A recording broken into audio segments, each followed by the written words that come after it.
안녕하세요. 예전에 나왔던 구글 글래스나 홀로렌즈 같은 거 혹시 기억하시나요? 증강현실 AR 안경이요. 그때는 세상을 바꿀 것처럼 하다가 어느새 좀 잊혀졌잖아요. 네, 맞아요. 기대는 컸는데 사실 좀 아쉬웠죠. 근데 놀랍게도 이 AR 기술이 다시 빅테크들의 엄청난 격전지가 되고 있다고 합니다. 네, 최근 분위기가 완전히 달라졌어요. 그래서 오늘 저희는 티타임즈 TV의 컨텍스추얼 AI 경쟁이 온다. 이 영상을 보면서요. 도대체 왜 AR이 다시 그것도 인공지능 AI랑 만나서 이렇게 부활의 날개를 달았는지, 그리고 이게 우리한테는 어떤 의미가 있을지 한번 깊이 파고 들어보겠습니다. 네, 좋습니다. AR이 사실은 현실 세계 위에다가 디지털 정보를 이렇게 겹쳐서 보여주는 기술이잖아요. 가상현실, VR하고는 좀 다르죠. 현실 기반이니까요. 네, 그쵸. 현실은 그대로 보면서 뭔가 추가 정보를 얻는 거죠. 맞습니다. 근데 과거 제품들이 왜 잘 안 됐는지는 사실 좀 명확했어요. 예를 들어 구글 글래스 같은 경우는 배터리 시간이 너무 짧았고 또 카메라와 화질도 좀 그랬고요. 아, 맞아요. 그리고 가격도 비쌌고 사생활 침해 논란도 엄청 컸었죠. 네, 그게 결정적이었죠. 홀로렌즈는 또 너무 무겁고 비쌌거든요. 500g 넘고 3,000달러 이상이었으니까요. 그래서 전문가용으로만 좀 쓰이다가 사실상 멈췄다고 봐야죠. 와, 무게랑 가격이 정말 네, 그러니까 당시에는 기술적인 한계가 너무 뚜렷했던 거예요. 그렇게 한계 때문에 아, 저거 한물 같다. 이런 평가까지 받았는데 지금 다시 이렇게 뜨거워진 이유가 뭘까요? 그냥 단순히 하드웨어가 좋아져서? 그것만은 아닐 것 같은데요. 맞아요. 결정적인 변화가 두 가지입니다. 첫 번째는 역시 생성형 AI. 이게 정말 비약적으로 발전했고요. 두 번째는 마이크로 디스플레이 같은 핵심 하드웨어 기술이 많이 성숙했다는 점이죠. 아, AI랑 하드웨어? 네. 이 두 가지가 만나면서 AR 글래스가 예전하고는 완전히 다른 가능성을 보여주기 시작한 겁니다. 시장 전망도 그래서 2033년이면 500억 달러를 훌쩍 넘길 거라고 하잖아요. 500억 달러요. 와, 엄청나네요. 그럼 그 AI랑 하드웨어가 만났다는 거 조금만 더 구체적으로 설명해 주실 수 있을까요? AI가 도대체 어떻게 AR 글래스를 바꾸고 있는 거예요? 핵심은 맥락인식 AI, 영어로는 Contextual AI라고 하는데요. 이걸 가능하게 한다는 점이에요. 맥락인식 AI요? 네. AR 글래스는 사용자의 눈과 귀 바로 앞에서 실시간으로 세상을 보고 듣잖아요. 아, 그렇죠. 내가 보는 걸 그대로 보고 듣는 걸 그대로 듣고. 바로 그겁니다. 이게 AI 입장에서는 정말 최고의 데이터 소스인 거죠. 여기에 멀티모달, 그러니까 보고 들은 걸 동시에 이해하는 생성형 AI가 딱 결합되면요. AI 비서가 사용자가 지금 어떤 상황에 처해 있는지, 뭘 하려고 하는지를 실시간으로 파악해서 먼저 정보를 제공해 줄 수 있게 되는 거예요. 먼저요. 제가 묻기 전에요. 네. 예를 들어 식당 간판을 이렇게 응시하면 음. AI가 알아서 메뉴나 리뷰를 싹 띄워주는 거죠. 아니면 회의 중에 모르는 단어가 나오면 바로 그 정의를 옆에 보여주고요. 와, 그냥 정보를 보여주는 걸 넘어서 진짜 내 상황을 이해하는 조수가 옆에 딱 붙어 있는 느낌이겠네요. 그렇죠. 능동적인 조수가 되는 거죠. 이게 바로 과거 AR에는 없었던 AI가 가져온 뇌의 역할이라고 할 수 있습니다. 네, 맞습니다. 메타, 구글, 애플 같은 미국 빅테크는 당연하고요. 화웨이나 샤오미 같은 중국 기업들까지 다 뛰어들었어요. 아마 2025년 하반기부터는 경쟁이 정말 본격화될 것 같습니다. 오, 그럼 각자 전략도 좀 다르겠죠. 그렇죠. 예를 들어 메타는 이미 레이벤이랑 협업한 스마트 글래스로 200만 대 이상 팔면서 좀 앞서 나가고 있어요. 지금은 카메라와 오디오 중심이지만 2025년 말에는 디스플레이 탑재한 신제품도 나올 예정이고요. 아, 메타가 지금 제일 빠른 건가요? 현재로서는 그렇게 볼 수 있죠. 그리고 더 나아가서는 2027년 이후에 오리온이라는 프로젝트명으로 스마트폰 없이 완전히 독립적으로 작동하는 풀스택 AI 글래스를 목표로 하고 있어요. 자체 개발한 라마 AI를 넣어서요. 와, 메타는 그냥 처음부터 끝까지 자기들이 다 하려는 거네요. 네, 그런 전략이죠. 반면에 구글은 좀 달라요. 예전에 글래스 실패 경험이 있잖아요. 네, 아픈 경험이 있죠. 그래서 직접 하드웨어를 만들기보다는 안드로이드 XR이라는 개방형 플랫폼, 그러니까 OS를 만드는 데 집중하고 있습니다. 여기서 XR은 AR, VR 다 합쳐서 확장현실, Extended Reality라는 뜻이고요. 아, 안드로이드처럼 생태계를 만들려는 거군요. 맞습니다.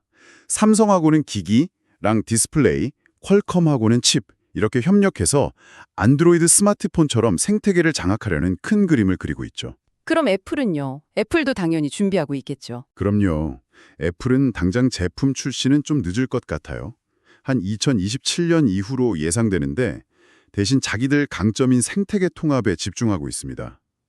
ARKit 같은 개발 도구는 이미 예전부터 지원해 왔고 최근에는 리퀴드 글래스 UI라고 해서 AR 환경에 최적화된 약간 투명하고 깊이감 있는 인터페이스를 공개했죠. 하드웨어는 좀 느리더라도 소프트웨어랑 견엄으로 승부하려는 거죠. 이야, 메타의 폐쇄적인 접근, 구글의 개방형 생태계, 애플의 통합 경험. 이거 완전 스마트폰 초창기 보는 것 같은데요. 네, 비슷하죠. 정말 흥미로운 구도입니다. 중국 기업들은 그럼 어떤가요? 화웨이나 샤오미 같은 곳들이요. 중국 기업들은 현재로서는 스마트폰이나 PC 화면을 안경으로 보여주는 약간 휴대용 디스플레이 같은 형태에 좀 더 주력하는 모습이에요. 아, 독립적인 AI 기능보다는 화면 확장 같은 거요? 네, 그렇죠. 그런데 이게 또 가볍고 화질이 엄청 빠르게 좋아지고 있어서 무시할 수는 없어요. CS 같은 데서 보면 깜짝 놀랄 정도더라고요. 그렇군요. 근데 궁금한 게 이렇게 작은 안경 안에 도대체 어떻게 디스플레이를 넣는 거죠? 옛날 홀로렌즈는 막 헬멧처럼 엄청 컸잖아요. 그게 바로 마이크로 디스플레이라는 핵심 기술 덕분입니다. 이게 가능해지면서 일반 안경 같은 형태가 나올 수 있게 된 거죠. 마이크로 디스플레이요? 그건 뭔가요? 네, 아주 작은 칩인데요. 보통 안경 다리 같은 데 들어있어요. 이 칩이 빛을 만들어서 쏘면 렌즈 안에 만들어진 아주 얇은 길, 이걸 광도파관이라고 부르는데 이 길을 따라서 빛이 이동해요. 네. 그리고 렌즈 중앙 부분에 있는 미세한 격자 무늬가 그 빛의 방향을 꺾어서 사용자 눈 바로 앞에 정보가 보이게 하는 원리입니다. 그러면서도 렌즈 자체는 투명하게 유지되고요. 와, 신기하네요. 렌즈는 투명한데 정보는 보인다니. 그럼 그 마이크로 디스플레이 기술도 종류가 좀 다른가요? 성능이나 가격에 영향이 있을 것 같은데요? 네, 맞아요. 크게 두 가지 방식이 지금 경쟁하고 있다고 보시면 됩니다. 현재 많이 쓰이는 건 올레도스예요. OLED를 실리콘 위에 올렸다는 뜻인데 우리가 아는 OLED처럼 색 표현은 좋은데 단점은 밝기가 좀 낮아요. 그래서 야외에서는 잘 안 보일 수 있고 오래 쓰면 번임 문제도 있을 수 있죠. 아, OLED의 장단점을 그대로 가져오는 거군요. 그렇죠. 그래서 차세대 기술로 주목받는 게 레도스입니다. 이건 LED를 쓰는 건데요. LED요? 네, 아주 작은 LED 픽셀을 쓰는 거예요.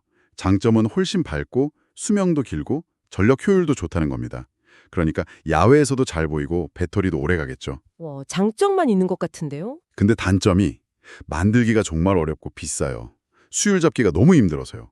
메타의 그 오리온 시제품에도 이 레도스가 쓰였다고 알려져 있는데 그래서 가격이 엄청날 거라는 예상이 많죠. 아, 그럼 아직은 좀 비싸겠네요. 네, 아마 2027년에서 2030년 정도는 돼야 수율이 좀 안정되고 가격도 내려가면서 프리미엄 제품부터 적용되지 않을까 싶습니다. 그래서 앞으로 AR 글래스 볼 때 어떤 디스플레이 기술을 썼는지 확인하는 게 성능이랑 가격을 가늠하는 데 아주 중요한 포인트가 될 거예요. 그렇군요. 올레도스냐 레도스냐. 자, 그럼 정리를 한번 해보자면요. 한때 주춤했던 AR 글래스가 훨씬 똑똑해진 AI라는 뇌를 얻고 또 훨씬 작고 강력해진 마이크로 디스플레이라는 눈을 얻어서 다시 우리 곁으로 돌아오고 있다. 이렇게 볼 수 있겠네요. 네, 정확합니다. 그리고 빅테크들은 각자 다른 전략으로 이 새로운 시장을 먼저 차지하려고 정말 치열하게 경쟁하고 있고요. 이게 성공하면 정말 개인 비서부터 우리가 정보를 얻는 방식까지 일상에 엄청난 변화를 가져올 수도 있겠다는 생각이 드네요. 네, 잠재력은 정말 크다고 봅니다. 물론 아직 넘어야 할 산도 많아요. 실제 구현된 기능은 아직 실시간 통번역이나 길 안내 같은 초기 단계에 머물러 있고요. 배터리 문제나 또 오래 쓰면 열나는 문제 같은 것도 해결해야 하죠. 아, 그렇죠. 기술적인 과제들이 아직 남아있군요. 네, 결국은 이런 하드웨어 발전과 더불어서 정말 사람들을 확 끌어당길 만한 그런 킬러 앱이 나와줘야 본격적인 대중화가 가능할 거라고 봅니다. 네, 어떤 서비스가 나올지가 관건이겠네요. 자, 그럼 마지막으로 이런 질문을 한번 던져보고 싶습니다. 이 안경들이 내 맥락, 그러니까 내가 지금 뭘 보고, 뭘 듣고, 뭘 하려는지 이런 모든 것을 끊임없이 이해하려고 한다면 이게 과연 정말 편리한 도움일까요? 아니면 혹시 과거의 구글 글래스가 잠깐 보여줬던 그런 사생활 침해에 대한 우려가 이제는 훨씬 강력해진 AI의 인지 능력과 결합되면서 스마트폰 시대와는 비교할 수도 없는 더 깊은 고민거리를 우리에게 안겨주는 것은 아닐까요? 여러분은 어떻게 생각하시는지 한 번쯤 생각해 보시면 좋겠습니다.